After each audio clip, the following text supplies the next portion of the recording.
परा, पश्यन्ति, मध्यमा, वैखरी वाक। सब पद 4 प्रकार की वाक शक्ति से बनते हैं। उनका जो ज्ञानी ब्राह्मण है वे सब जानते हैं।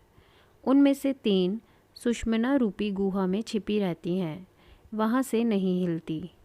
चौथी वाचा को मनुष्य बोलते हैं। सब ज्ञान का भंडार एवं उद्गम केंद्र आत्मा है, जिसे वाणी द्वारा व्यक्त किया जाता है।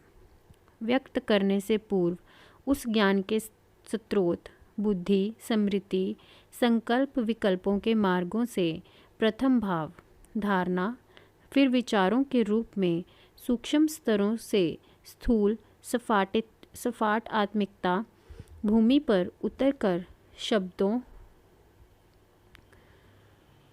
और पदों के रूप में व्यक्त होते हैं। इसीलिए जो शब्द मुख से उच्चारित होते हैं उतने को ही वाणी नहीं समझना चाहिए। ये तो वेखरी का ही रूप है। वेखरी से रूप उसके परा, पश्यन्ति और मध्यमा 3 रूप और हैं। ज्ञानी की अव्यक्त दशा को परा, व्यक्त दशा को पश्यन्ति और इच्छा के स्तर पर मध्यमा कहा जाता है। शब्दों, पदों के रूप में जब मनुष्य अपने भावों को व्यक्त करना चाहता है तब उच्चारण के लिए नाभि से अपनी आवाज़ को उठाने का यत्न करता है और हृदय से प्राण को उठाता है, परंतु शब्दों का रूप कंठ में आकर ही बनता है।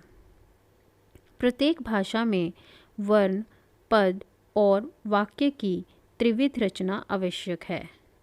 वर्णों के मुख्य भेद स्वर और व्यंजन हैं। व्यंजनों का उच्चारण बिना स्वरों की सहायता से नहीं हो सकता। संस्कृत वर्णमाला में 16 स्वर हैं, जिनका स्थान कंठ यानी विशुद्ध चक्र में है। आज्ञा चक्र स्थानीय केवल ह और कश को छोड़कर शेष सब नीचे के चक्रों में है। प्रत्येक शक्ति से शब्द की उत्पत्ति होती है, चाहे वह ध्वन्यात्मक हो चाहे वर्णात्मक। वर्णों का संबंध सीधा ज्ञान रूपा कुंडलिनी शक्ति से है। कुंडलिनी मूलाधार में सोती है, इसीलिए परावाक का स्थान मूलाधार है। मन का स्थान हृदय है। संकल्प विकल्पों का उदय हृदय में उठने वाले भावों के आधार पर होता है, इसीलिए हृदय चक्र यानी अनाहत मध्यमा का स्थान है। दोनों के मध्य में पश्यन्ति होनी चाहिए।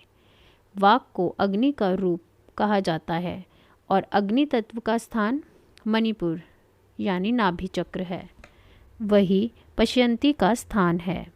यह कहा जा चुका है कि कुंडलिनी के जागरण को मंत्र चैतन्य भी कहते हैं, क्योंकि सब मंत्रों में चेतन शक्ति आ जाती है। सब मंत्र वर्णों को जोड़ने से बनते हैं, इसीलिए मंत्रों के चेतन होने से पूर्व वर्णों का चेतन होना आवश्यक है। कुंडलिनी जागकर जब चक्रों का वेद करती हुई सहस्रार की ओर उठती है, तब वह प्रत्येक चक्र के वर्णों को चेतना प्रदान करती हुई वाक शक्ति को जागृत कर देती है। वर्णों का संबंध नाड़ियों और तत्वों से है। इस प्रकार क्रियावती, कलावती, वर्णमयी और वेदमयी कुंडलिनी की ये चतुर्विध जागृति एक दूसरे से संबंधित और परस्पर इतरेतर आश्रित है। जब अल्पज्ञ मनुष्य कुंडलिनी की गुप्तावस्था में भी विज्ञान के क्षेत्र में इतना ऊंचा उठ सकता है, तब उसके जागकर सहस्रार में पहुंचने पर अल्पज्ञता का आवरण फाड़कर अनंत सत्य का आलिंगन करने वाला योगी अनंत दिव्य सामर्थ्य क्यों न प्राप्त कर सकेगा। यही योग विज्ञान का दावा है। वैखरी वाक जागने पर योगी सिद्ध मंत्रों का उच्चारण करता है और उसकी वाणी से दिव्य भावपूर्ण भी उच्चारण कहते करने हैं, लगते हैं। सुनने में आने लगती मध्यमा है। पश्यन्ति वाक के जागने पर उसके विचार शुद्ध सात्विक हो जाते हैं और उसमें अनेक रहस्यमय गूढ़ तत्व स्वतः समझने की शक्ति आ जाती है। दिव्य आदेश जिसे अंतर की आवाज़ भी कहते हैं, सुनने में आने लगती है।